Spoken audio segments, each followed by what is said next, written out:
we please talk about Dustin Poirier versus Dan Hooker for a moment, please? This fight is coming up this Saturday. It's actually snuck up in a roundabout way because, I mean, it wasn't announced that long ago, but I mean, this is a really excellent fight, really great potential fight, an excellent potential return for Dustin Poirier to bounce back from that loss against Khabib that we saw.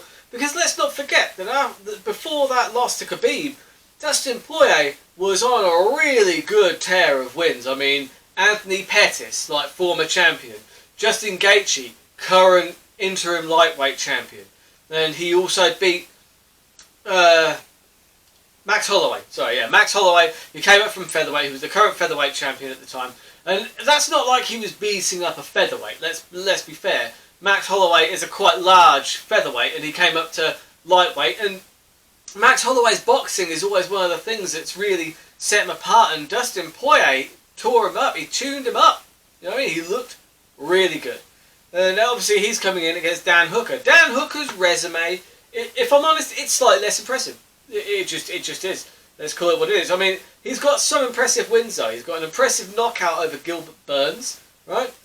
Which obviously Gilbert Burns is now coming up. He's come up a weight class, and he's next in line to fight Kamaru Usman on Fight Island for the welterweight title. A knockout win over Gilbert Burns. That's really impressive. That's very impressive. He's also got a knockout win over James Vick. And other than that, he got tuned up by Edson Barbosa because he tried to kickbox with Edson Barbosa, which is it's ill-advised. Let's just say that. But one of the main things about Dan Hooker is just I'm kind of rooting for Poirier in this one because Dan Hooker, he just doesn't seem like he has a sense of humour at all. I mean, if you see his fight against Paul Felder, he got really kind of like upset about... Paul Felder was trying to get a bit of juice into the fight. He posted these memes about I'm going to bitch slap you like a hooker or something along those lines. And I thought that was a pretty funny... the meme itself was quite funny. I chuckled. I thought it was a bit of harmless fun. But Dan Hooker took it so personally. I mean, he's just like... He's talking about, he's making fun of my lineage, my family name. And you don't do that to another human being. Lighten the fuck up, mate. Lighten up. Jesus Christ. Well, and even, he's still on fucking Errol Hawani's show and he barely cracks a smile. It's like, lighten up, mate. You are a hugely famous, like, UFC fighter. You've already made it, alright? Obviously, you've got other goals, and fair play to you. And you are an incredible fighter. But lighten the fuck up, man. Lighten up. Crack a smile once in a while. You're as miserable as Mark Hunt. Jesus Christ. Get some Ty Diavasa in you. Ty Diavasa knows how to have a good time. No, either way, I'm kidding. I'm messing around. But, I mean, I feel like he takes things a bit too seriously.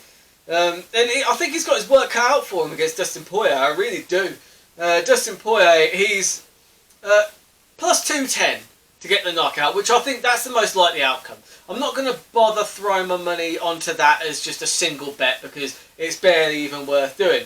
But there is another price here that I've noticed that is worth having a look at.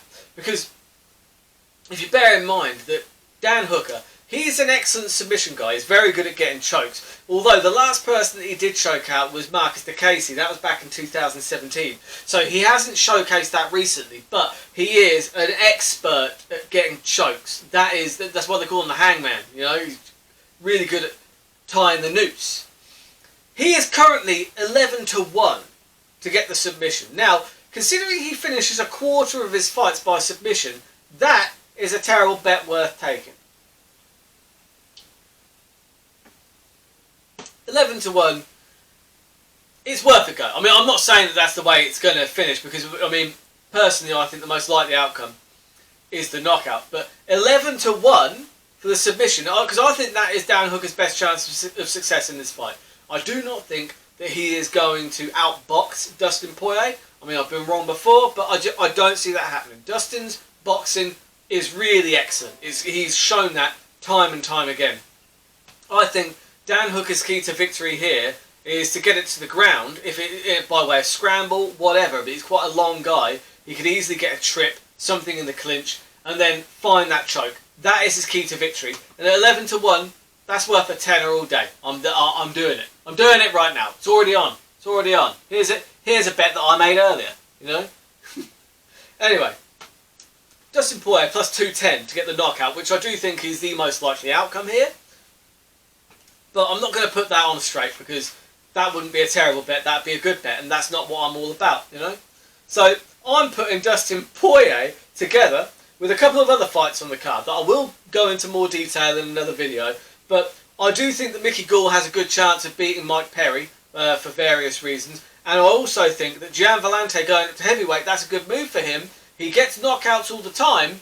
There's those little gloves. I mean, the guy he's fighting is a big lump, but knockouts happen all the time at heavyweight. So I am putting the TKO / knockout for Dustin Poirier together with Mickey Gall to beat Mike Perry, as I said, and for Gian Villante to knock out Maurice Green, the crochet kid, the crochet boss, that guy. Anyway, if you put all those together as a cheeky treble, 47.25 to 1.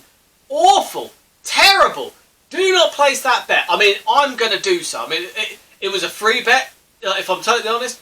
£10 free bet on that all day. Hashtag terrible. Keep those bets terrible. I'll be breaking down the other fights very shortly. Cheers.